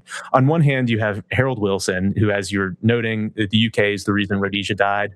It's very true with Harold Wilson, who's also the guy who completely demolished whatever was left of Britain after World War II with the 90% death and income taxes, just the out of control, horrible inflation, really a rigid tyranny at home, the imposition of a lot of these things at the local levels that make England a bureaucratic nightmare now. Some of that came from Attlee, but a whole lot of it came from Wilson, and he was hated for that reason. It's why you almost had the Mountbatten coup. And so at the same time as he's destroying England, he's also just laser focused on destroying Rhodesia. And if you look at why, like if you read J.R.T. Wood's book, it's because he was intimidated by the Rhodesians. Whenever he had to meet with the Duke of Montrose, who was one of Ian Smith's advisors, or with Ian Smith himself, he was very off-put because he was this fat, bookish guy who had been a bureaucrat during the war, and they were these strapping fellows who were, very vigorous, and they were Rhodesians. And he hated them for it. And it was the spite and envy that drove him to want to destroy Rhodesia, as he had been destroying land at site at home. And then when you look to why America got involved in destroying this landlocked country in southern Africa with 250,000 whites, well, it's not because America cared about Rhodesia. It's because it became part of this grander civil rights struggle about, we need to support human equality abroad, and the legacy of colonialism is being mean, and we can't have that. So kind of like we destroyed Indochina for vague reasons regarding equality, or did the same in Algeria with kicking out the French, or whatever it is, we're going to destroy Rhodesia because they need to have the American civil rights regime imposed on them. And so you get first Kissinger when he changes tack in 1975, or then Carter and Andy Young to bring back the Atlanta connection. They destroy it just because they couldn't stand that a place could exist on the basics of excellence and human flourishing rather than just this totalizing equality in the modern day. And I find that story very powerful. And of course, the aesthetic surrounding it helps. But I think really at root, and why people particularly on the right, get so connected to it, is just the story of excellence against equality is put into perfect light by Rhodesia. Yeah, excellence against equality. That really is the struggle of the time. Because the more I look into it, and I feel stupid even saying it, because you're like, it can't be this simple, but it really is just envy and spite and resentment, isn't it? Oh, yeah. Like, it's just that. Like, we can actually take every book that all of these leftist critical theorists have ever written and just throw it in the trash, because it's just like, no, they're just spiteful because they're ugly and stupid, and that's it. Yeah, you don't need to read philosophy. You can just look at that picture of Marat, Robespierre, and Danton, and then look at a couple Antifa booking shots and be like, I get it. Yeah, I get it. Yeah, it's all that. So the question then becomes, politics is biological in the end. The question then becomes, okay, we are what we are now. We're in this situation. I think you really bring up an excellent point when you note that the idea of resistance to the regime, the hostile regime, the occupation regime, does take on a very rural character. I mean, when you think of like, who are the people who are sort of the living force of the American right, it's guys out in rural areas who are waving Trump flags and Confederate flags and American flags. I mean, and who hunt and do everything like that, precisely because they're a bit more independent. And so therefore you can trust their judgment. If you're working for an NGO, if you're working for a government bureaucracy, if you're working for one of these things, you're not independent. And so your vote is essentially meaningless because it's already sort of designated for you. So I can see where there's an opening for, okay, you can imagine like certain leaders emerging from sort of outside the system to become a new aristocracy, if we can use that term. But how does one exactly do that? Because we are operating right now in a regime, and this is true throughout the entire Anglosphere, really throughout the entire Western world, where you have these taxation bureaucracies and business lobbies and everything else that more or less exist to make sure that such a thing isn't really possible. Yeah, it's tough. I think if you look at what the Virginians did, because they're one of the few examples, I think, of a relevant counter-elite forming and then succeeding in really like any history that's relevant to America. They spent a generation building economic wealth that was resistant to outside force. That's not to say it could be entirely immune to whatever the British wanted, but in terms of having their kind of self-contained plantations or the smaller farms below them, it was at least resistant to the force of the state. And I think if you look at what forms of property like that there are today, there are a number of them where either the bureaucratic apparatus is lighter because it's so simple. I mean, like stock accounts are that for a reason. You get the form and there's not really that much they can argue about. And similarly, it's much harder to like expropriate someone's house in a red state than it is in a blue state. So you should be cognizant of location security and stuff like that. I'm not a financial advisor, so I don't want to give any direct advice. But I think in terms of thinking about a property's hardness, whether in terms of ease of dealing with the bureaucratic apparatus or in terms of it being harder to seize, there are various ways to think about that, where some things are better and some things are worse. And that is what the counter elite in America, the Virginia gentry, thought about and developed.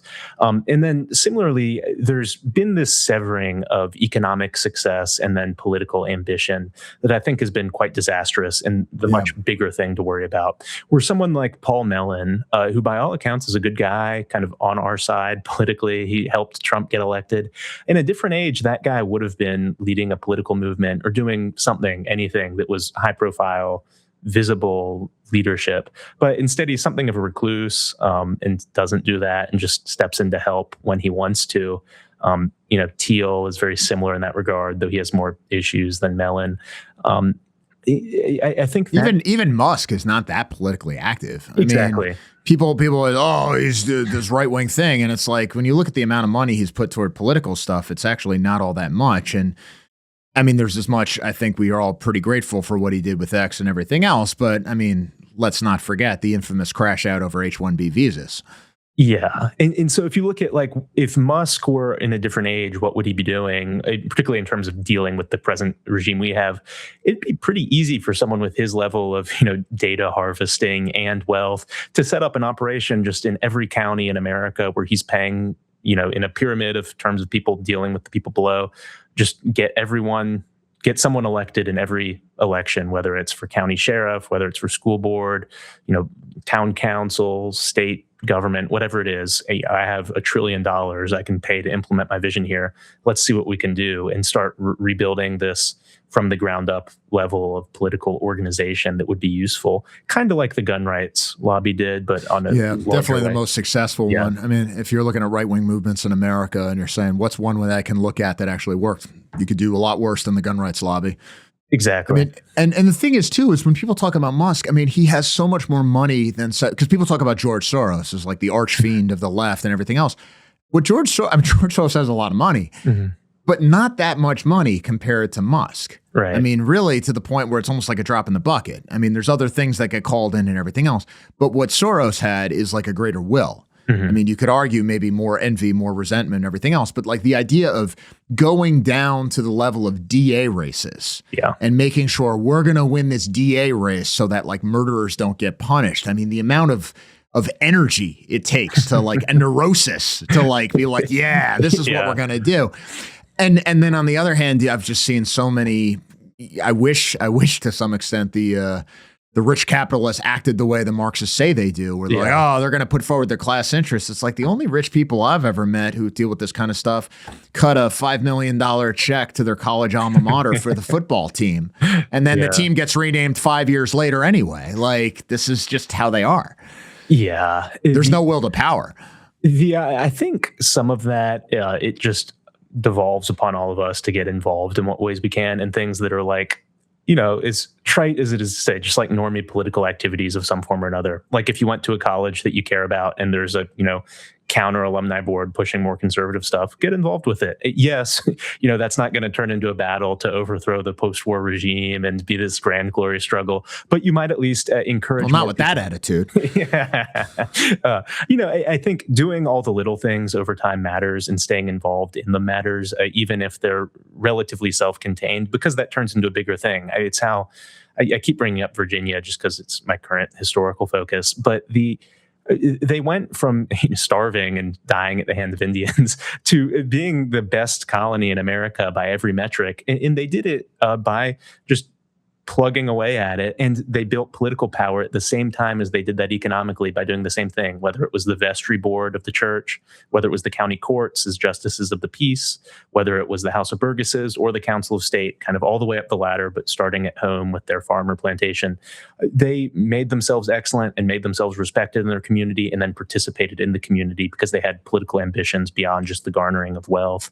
And that's what made them successful and put them in a position to lead first the revolution and then make the early republic in their image. I mean, most of the things the Virginians wanted, with the exception of the assumption of debt, which turned into a bigger issue, they got. And that was because they were in a position to demand it and to put forward the sort of achievable political ends that would lead to it happening. And they did so as the closest America really got to a real landed aristocracy. And so I think there's a lot we can learn from that, where, whatever your position is in life, whether you're a very honorable podcaster or a more normal person like a CEO like Elon Musk, who's much below us on the, the hierarchical scale,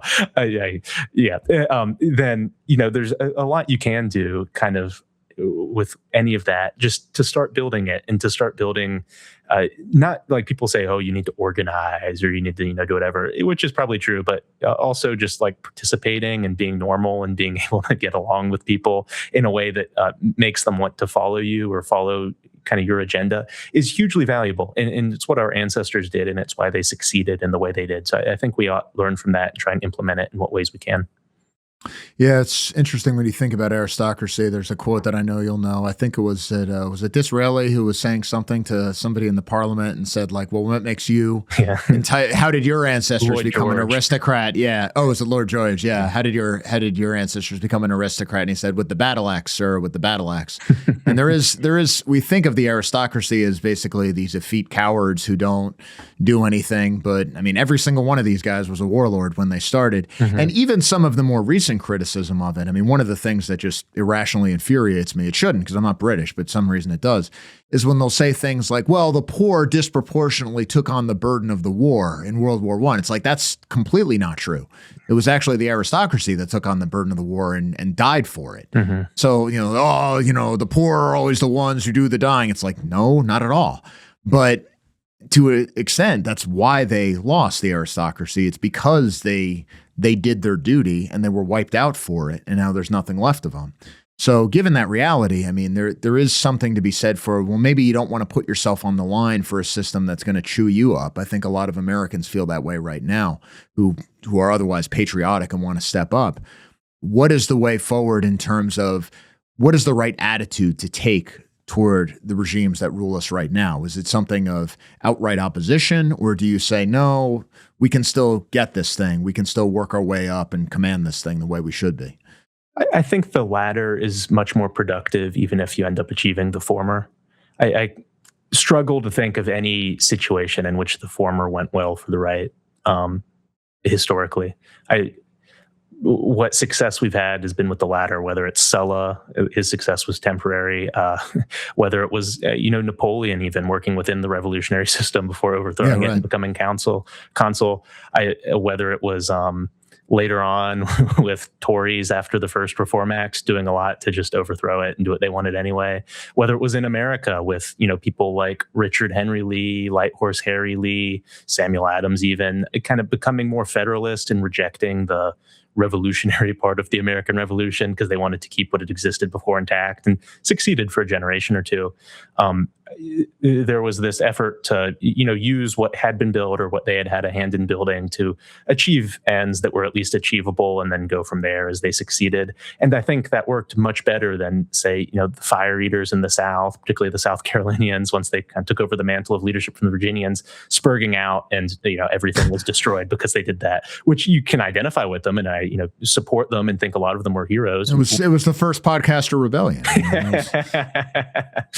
Yeah, or to go back to Britain, another reason they lost so much influence is because Oswald Mosley, who was a fascinatingly interesting guy, he never really quite developed a serious agenda that really was practicable in any way. At least from reading his autobiography and Skidelsky's book about him, I just don't see a way he would have got from A to B, and the association of the aristocracy with that really hurt them in a way that wouldn't have been the case had he just remained part of the Labour Party or joined the Tory Party and pushed it through there. It was the combination of separation and radicalism that I think really undid a lot of that.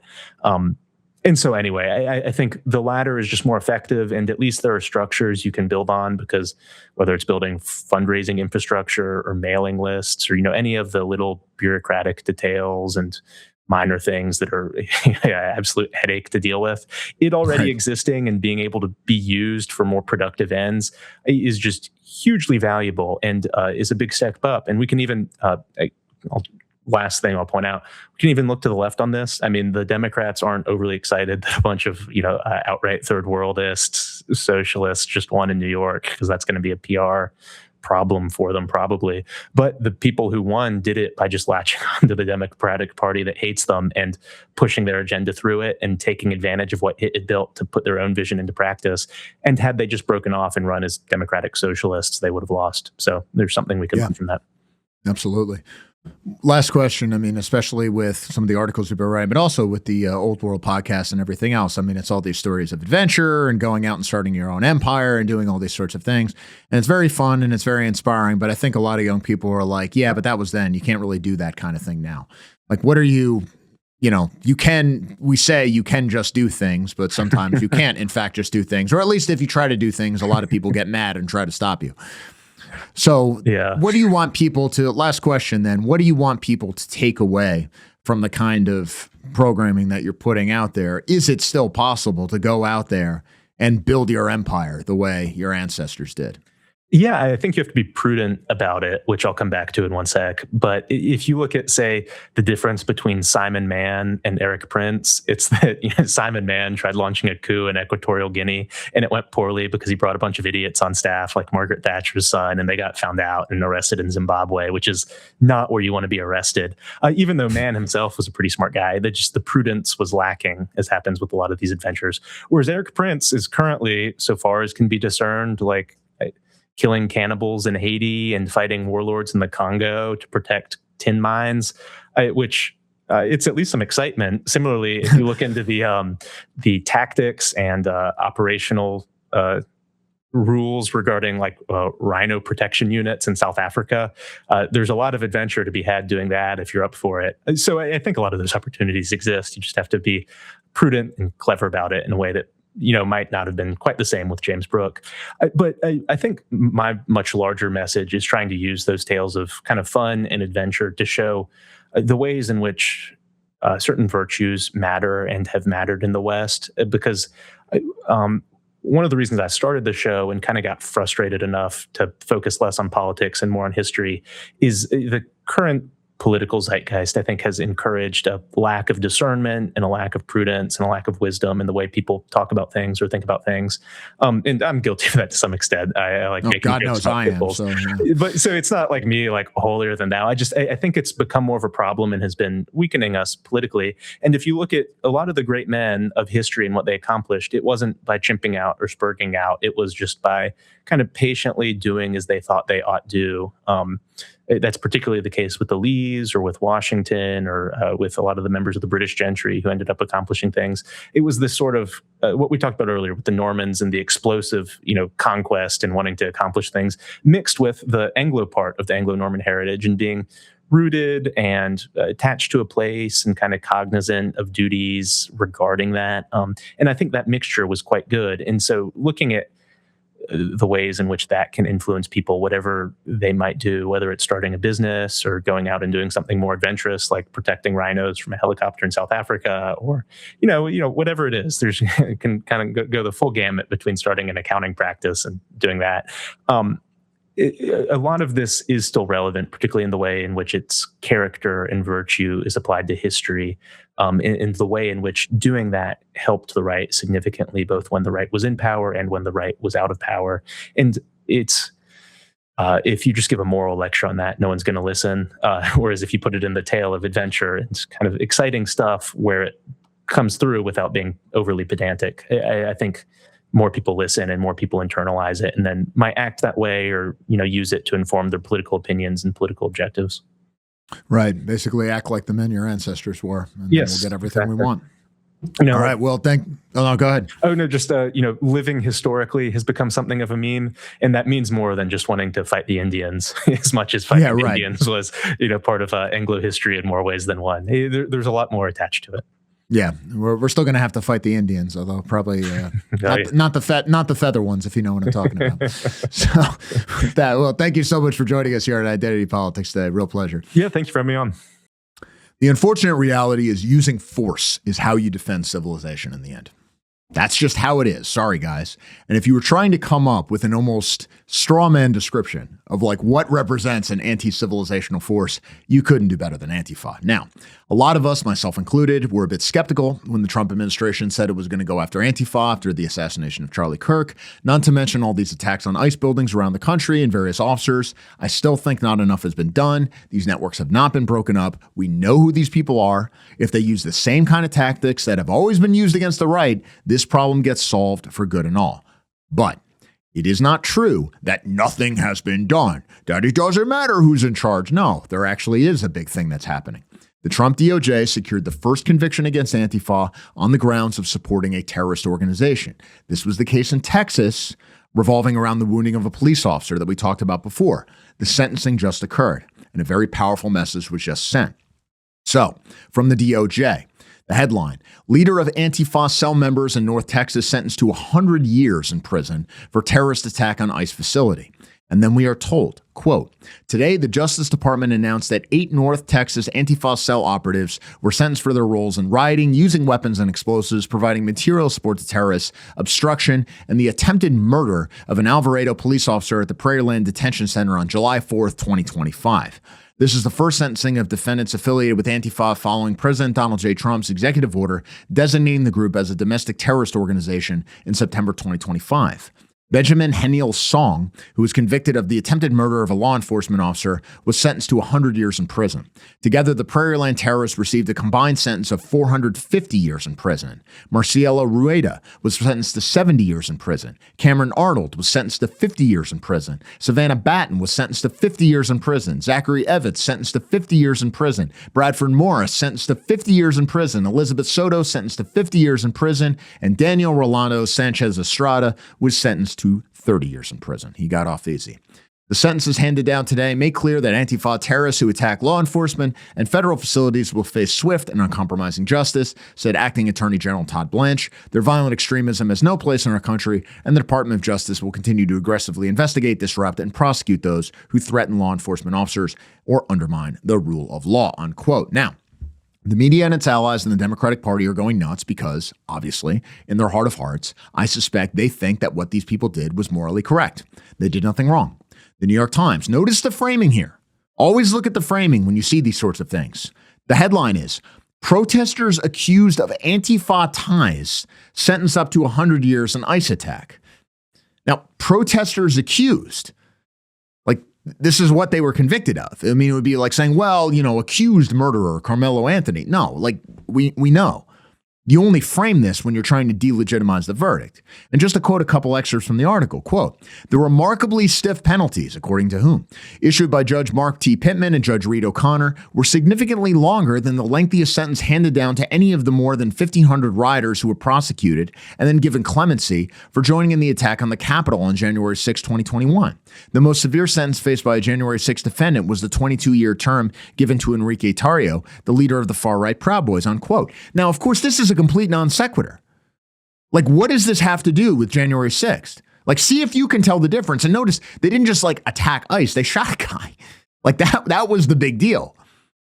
Did the people on January 6th start opening fire on police officers?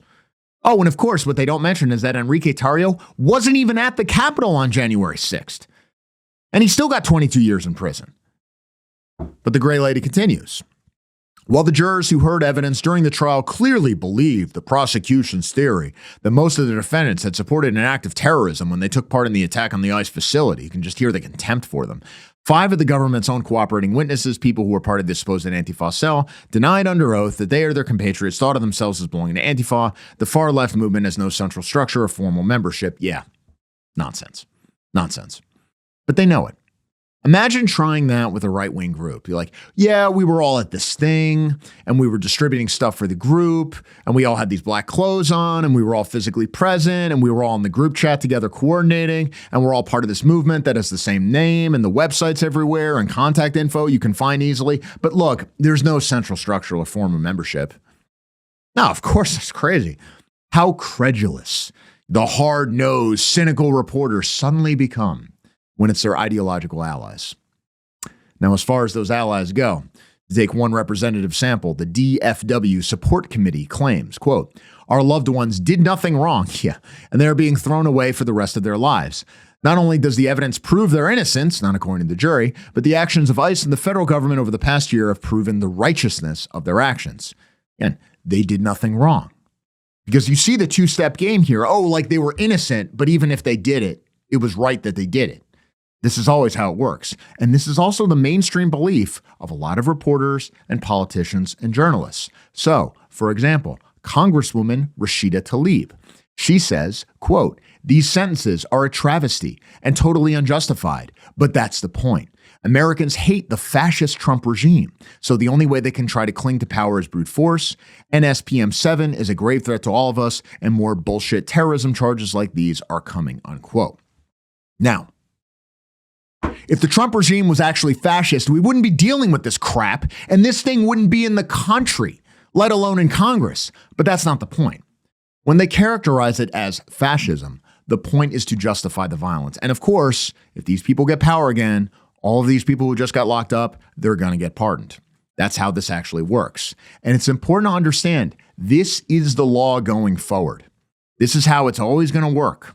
Well, maybe we can all agree that you shouldn't shoot police. No, that is no longer a consensus position. The police or ICE or whoever, they're fascist. You can do whatever you want. It's actually the people who want to enforce immigration laws who are evil. In fact, the country fundamentally belongs to the foreigners, not you. And if you disagree, you're a white nationalist, you're a fascist, you're a Nazi, and therefore we can do whatever we want to you. And you might be thinking, well, I'm not an extremist. I'm not a Nazi. Okay. Neither was Charlie Kirk. And guess what? Your elementary school teacher, the nurse who takes care of you when you go to the ER, the HR lady who decides whether you get a job interview, thought that was fucking hilarious what happened to him. Realize what time it is. Every court case, every election, every institution is a scene for existential political conflict, and there are two sides, and there is no opting out of it. And yeah, we can laugh at this Antifa scum going to jail for decades, but make no mistake, there is a very good chance that this is all going to be turned on us. I wouldn't even be surprised if the people who are going to jail now end up on the bench or in Congress someday. For all intents and purposes, people just like them already are. This was just one very small victory in a very, very long battle. It's going to get a lot worse. Hope you guys are ready. I'm Kevin DeAnna. We'll talk again soon. All right, guys, that's it for today's episode of Identity Politics. If you found this valuable and you want to see more of this kind of work, here's how you can help. First, follow the show and share it with people who need to hear it. We're on Rumble, Odyssey, YouTube, X, TikTok, and you can also grab the RSS feed. Sharing it is the fastest way for us to grow. Second, sign up for our email list so we can always stay in direct contact no matter what the platforms decide. And most importantly, if you believe in our mission and want to keep it going, please consider supporting us on Ko-Fi. You can donate once or subscribe at the bronze, silver, gold, or white level. Every contribution, big or small, helps keep Identity Politics independent and alive. All the links are in the description below. Thanks for watching. Thanks for supporting. We'll see you next time.